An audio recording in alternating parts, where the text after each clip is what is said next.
Vous n'imaginez pas le nombre de fois où Marcel Proust est cité dans les études scientifiques. Dès qu'on s'intéresse aux études explorant la relation entre les odeurs et les émotions, Marcel Proust est systématiquement cité dans les premières pages.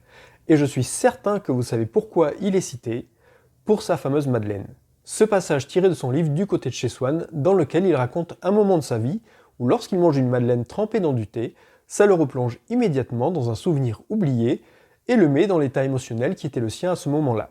Aujourd'hui, l'expression Madeleine de Proust est utilisée pour qualifier tout phénomène de réminiscence provoqué par une perception sensorielle. Et parmi toutes les perceptions, l'olfaction est celle la plus à même de provoquer ce genre de réminiscence. Et ça tombe bien, car c'est de ça qu'on va parler aujourd'hui. On va chercher à comprendre pourquoi les odeurs sont très importantes dans la gestion du stress et l'équilibre psycho-émotionnel. Et pourquoi il n'y a pas d'huile essentielle qui marcherait pour tout le monde. Ce qu'il faut comprendre, c'est qu'une odeur ne se réfléchit pas. Une odeur peut directement nous prendre aux tripes, ce qui s'explique par le fait que la neuroanatomie de l'olfaction a une connexion directe avec les substrats neuronaux de l'émotion et de l'apprentissage associatif.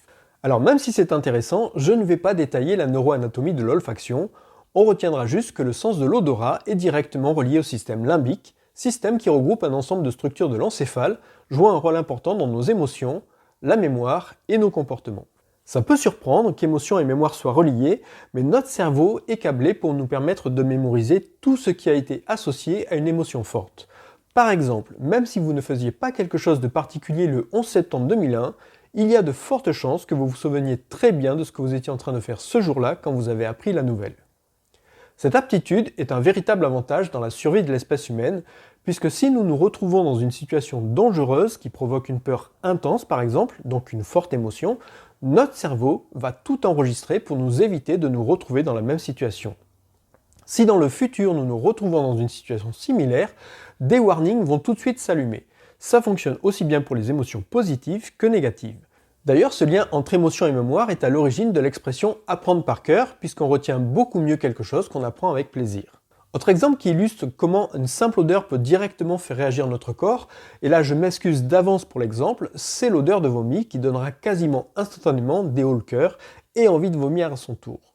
On ne se dit pas « tiens, je sens du vomi », non, notre corps réagit immédiatement à l'odeur. Ça peut surprendre, mais là aussi c'est un véritable avantage évolutif qui n'est possible que par le lien direct entre le système olfactif et le système limbique.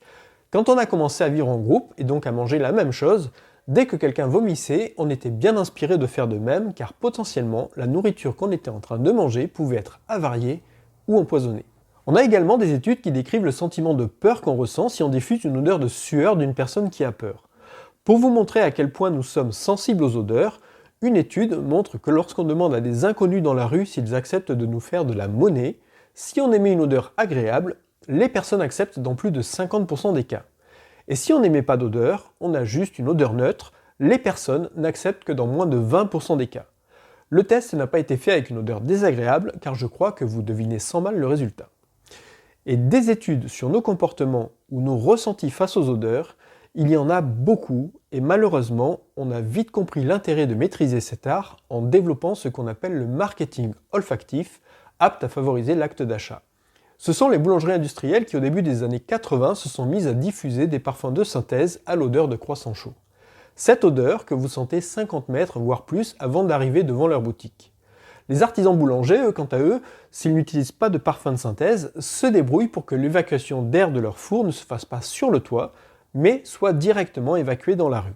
On se demande bien pourquoi. Françoise Quick-Marinier expliquait dans une de ses conférences que des magasins n'hésitaient pas à diffuser un léger parfum d'ylang-ylang dans le rayon lingerie, puisque cette huile est réputée favoriser le lâcher-prise et donc favoriser l'acte d'achat.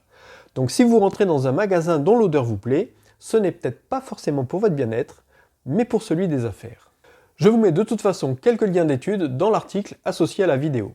Mais revenons à l'aromathérapie et voyons comment cette particularité de la perception des odeurs peut nous aider dans la gestion du stress et de l'équilibre psycho-émotionnel. Si vous avez déjà tenté de trouver une solution à votre stress dans un livre d'aromathérapie, vous avez certainement pu constater que ça ne marchait pas toujours et que ce qui marchait pour une personne ne marchait pas forcément pour une autre.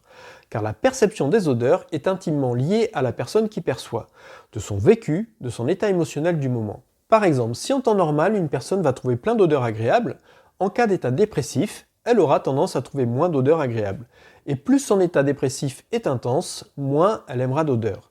C'est une des raisons pour laquelle on ne peut pas apporter une réponse standard à une personne en souffrance.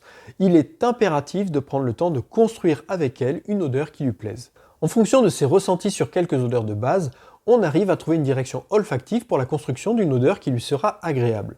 Pour vous montrer à quel point c'est complexe, une étude a tenté de mesurer les différences de perception des odeurs entre plusieurs personnes. Il ressort que la bergamote n'est vraiment pas perçue de manière homogène par tout le monde, alors que la vanille fait plutôt facilement consensus. Donc oui, dans les livres, vous allez trouver que la bergamote apporte de la joie. Mais quand j'anime mes ateliers sur la gestion du stress, je mesure à quel point on ne peut pas généraliser les réactions face à une odeur.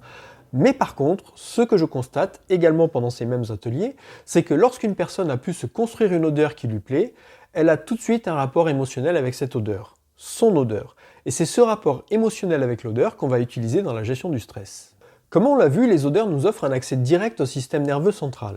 Pour être précis, elles en offrent même deux. Le premier, c'est via la perception des molécules odorantes par les récepteurs olfactifs. Le deuxième, on y pense moins souvent, mais certaines de ces molécules odorantes vont pouvoir passer dans la circulation sanguine via les capillaires de la cloison nasale. Tout là réside donc dans la capacité à construire une synergie qui déclenche un mécanisme de réminiscence ou une réaction émotionnelle positive qui permet à la personne de redescendre en pression.